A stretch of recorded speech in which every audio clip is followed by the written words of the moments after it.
तो इस प्लेलिस्ट में हमने एक वीडियो किया था जिसमें हमने बात किया था कि भाई अगर आपके पास कुछ एक्सेस चार्ज है जो आप किसी कंडक्टर में डालते हो तो इलेक्ट्रिक फील्ड कैसी होगी कंडक्टर के अंदर और कंडक्टर के बाहर। तो हमने एक इंपॉर्टेंट जनरलाइजेशन किया था।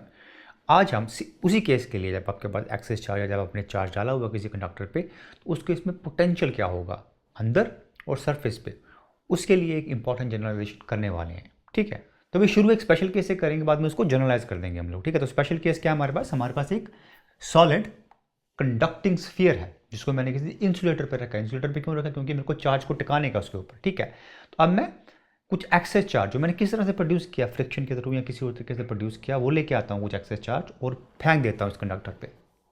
तो हमने एक्सेस चार्ज और कंडक्टर वीडियो में देखा था कि भाई जब आप ऐसा करते हो तो कंडक्टर क्या करता है, उस चार्ज को रीडिस्ट्रीब्यूट करता है इस तरह से कि पूरा का पूरा चार्ज जो है वो बाहर की सरफेस पे, जितना भी आपने एक्सेस चार्ज डाला वो बाहर की सरफेस पे चला जाता है और अंदर इलेक्ट्रिक फील्ड जीरो होता है।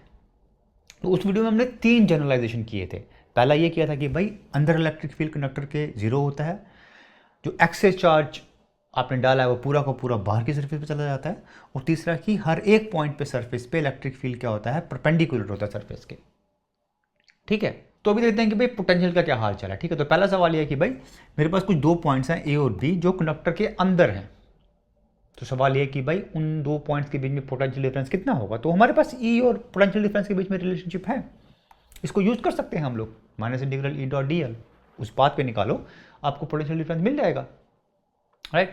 लेकिन इस केस में कंडक्टर के अंदर इलेक्ट्रिक फील्ड क्या है, जीरो है। मतलब क्या होगा, पोटेंशियल डिफरेंस भी जीरो होगा। मतलब ये है कि ए और बी सेम पोटेंशियल पे हैं, राइट। तो ये है हमारा पहला जनरलाइजेशन कि भाई कंडक्टर के अंदर सारे के सारे पॉइंट्स सेम पोटेंशियल पे होते हैं। ठीक है, तो अभी कंडक्टर की सरफेस पे चलते हैं और देखते हैं कि वहां पे क्या चल रहा है। ठीक है, तो मेरे पास सरफेस पे क्वेश्चन वही है कि भाई 2 पॉइंट्स उठाता हूं कोई, उन दोनों के बीच में पोटेंशियल डिफरेंस कितना होगा। तो सरफेस पे भी किसी 2 पॉइंट्स के बीच में पोटेंशियल डिफरेंस जीरो ही होगा, क्योंकि आपका कंडक्टर इलेक्ट्रोस्टैटिक इक्विलिब्रियम स्टेट में है। जब आप कुछ एक्सेस चार्ज डालते हो, थोड़ा चार्ज का मूवमेंट होता है, कुछ थोड़ा मोशन होता है, वो रीडिस्ट्रीब्यूट करते हैं। लेकिन जब इलेक्ट्रिक फील्ड अंदर जीरो हो जाए, उस टाइम पे इलेक्ट्रोस्टैटिक इक्विलिब्रियम आ गया, उसके बाद चार्ज मूव नहीं करता है। तो सरफेस पे अगर 2 पॉइंट्स के बीच में पोटेंशियल जीरो नहीं है तो चार्ज मूव करेगा, लेकिन हमारा कंडक्टर इलेक्ट्रोस्टैटिक इक्विलिब्रियम में आ चुका है, चार्ज का मोशन नहीं हो रहा है। इसका मतलब क्या, किसी 2 पॉइंट्स सरफेस पे भी पोटेंशियल डिफरेंस जीरो होगा। मतलब ये कि भाई कोई 2 पॉइंट्स या फिर हर एक पॉइंट सरफेस पे भी कंडक्टर के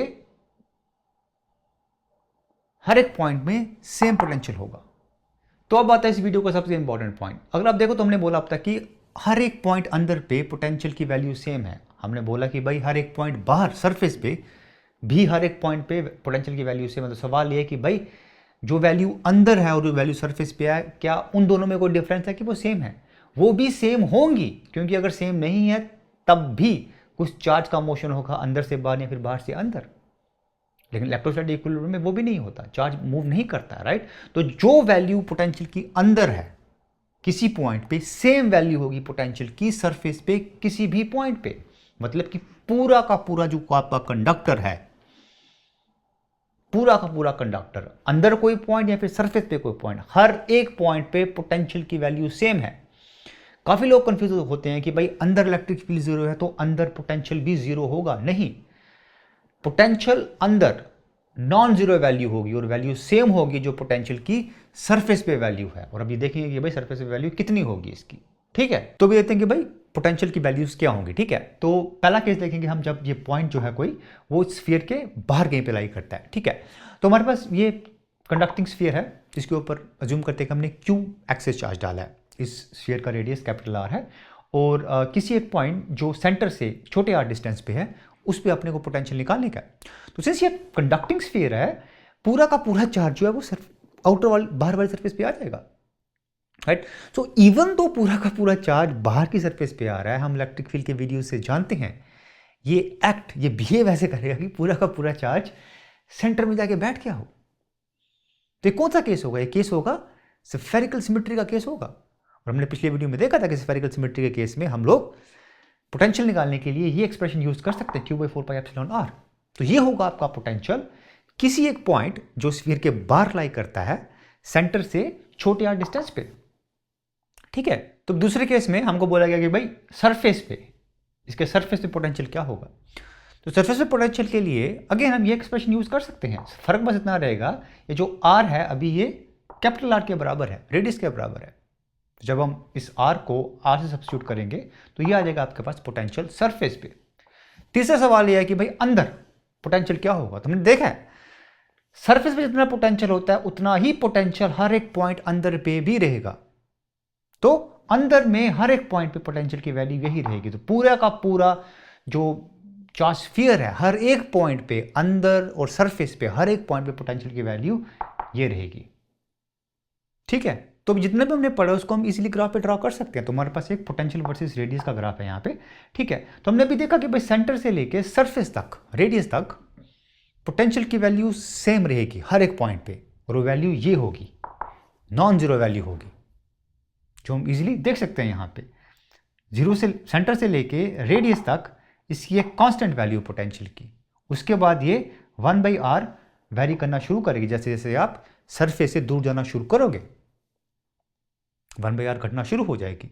अगर दूसरा ग्राफ प्लॉट करें हम लोग इलेक्ट्रिक फील्ड और रेडियस के बीच में, तो हम जानते हैं कि भाई कंडक्टर के अंदर इलेक्ट्रिक फील्ड बिल्कुल जीरो होती है, सरफेस तक जीरो रहेगी, राइट। तो देख सकते हैं आप सरफेस तक इलेक्ट्रिक फील्ड जीरो है, रेडियस तक इलेक्ट्रिक फील्ड जीरो है। उसके बाद जैसे जैसे आप सरफेस से दूर जाना शुरू करोगे 1/r² घटना शुरू हो जाएगी। तो सरफेस पे एक वैल्यू रहेगी इलेक्ट्रिक फील्ड की, और उसके बाद ये 1/r² घटना शुरू हो जाएगी। जैसे आप देख सकते हैं इलेक्ट्रिक फील्ड जैसे जैसे आप सरफेस से दूर जाना शुरू करोगे इलेक्ट्रिक फील्ड जो है पोटेंशियल से ज़्यादा तेज़ी से घटेगी, ठीक है। तो भी एक और बात ध्यान में रखने वाली, अब तक तो हमको चार्ज दिया गया था और हम पोटेंशियल निकालने की कोशिश कर रहे थे एक कंडक्टिंग स्फीयर के लिए, राइट। तो काफ़ी बार क्या होता है आपको पोटेंशियल दिया जाता है कि भाई मेरे को इस कंडक्टिंग स्फीयर पे इतना पोटेंशियल चाहिए, बताओ मेरे को कितना चार्ज की ज़रूरत पड़ेगी। तो आप सेम एक्सप्रेशन यूज़ कर सकते हैं, चार्ज कितना होगा, जितना आपको पोटेंशियल चाहिए इंटू 4πε/r, जितना उसका रेडियस है। तो इसको ध्यान में रखिए आप, ठीक है। तो भी वीडियो खत्म करने से पहले कुछ इंपॉर्टेंट पॉइंट्स। पहली बात तो अब तक हम लोग एक कंडक्टिंग सॉलिड स्फीयर के साथ काम कर रहे थे, जो भी हमने डिस्कशन की उसको लेके की। Same discussion same results applicable हैं अगर आपके पास सॉलिड कंडक्टिंग स्फीयर की जगह एक हॉलो कंडक्टिंग स्फीयर हो। जितनी भी डिस्कशन हमने अब तक की है वो उसके लिए भी एप्लीकेबल है, इसको ध्यान में रखिए, ठीक है। दूसरी बात, अगर आपके पास स्फेरिकल कंडक्टर की जगह कोई और किसी भी और तरह का कंडक्टर है तो उसके केस में भी कंडक्टर के हर एक पॉइंट पे अंदर और सरफेस पे हर एक पॉइंट पे पोटेंशियल की वैल्यू सेम रहेगी, लेकिन वो वैल्यू ये नहीं होगी, कोई और वैल्यू होगी वो, ठीक है। उसको याद में रखिए, क्योंकि उस केस में ज़रूरी नहीं है कि वो स्फेरिकल सिमेट्रिकल चार्ज डिस्ट्रीब्यूशन हो, ये वैल्यू सिर्फ स्फेरिकल सिमेट्रिकल चार्ज डिस्ट्रीब्यूशन है उसके लिए एप्लीकेबल है, ठीक है। और तीसरी और आखिरी बात, ये जो हमने रिजल्ट निकाला कि भाई कंडक्टर के अंदर हर एक पॉइंट पे पोटेंशियल सेम रहता है और उसकी वैल्यू सेम होती है जो सरफेस पे पोटेंशियल की वैल्यू होती है, राइट। ये रिजल्ट्स खाली कंडक्टर के लिए एप्लीकेबल है। अगर आपके पास एक नॉन कंडक्टर है, चाहे उस पर चाहे वो एक स्फीयर है जिसके ऊपर यूनिफॉर्मली चार्ज डिस्ट्रीब्यूटेड है, उसके केस में भी अंदर हर एक पॉइंट पे पोटेंशियल सेम नहीं रहेगा, वो रेडियस पे डिपेंड करेगा पोटेंशियल की वैल्यू। और हमने इस प्लेलिस्ट में इसके पीछे एक वीडियो की जिसमें उसकी बात की है, तो उसको देखिए प्लीज़ आप, ठीक है। तो आज के लिए इतना ही, आपसे फिर मुलाकात होगी। थैंक यू सो मच, शुक्रिया।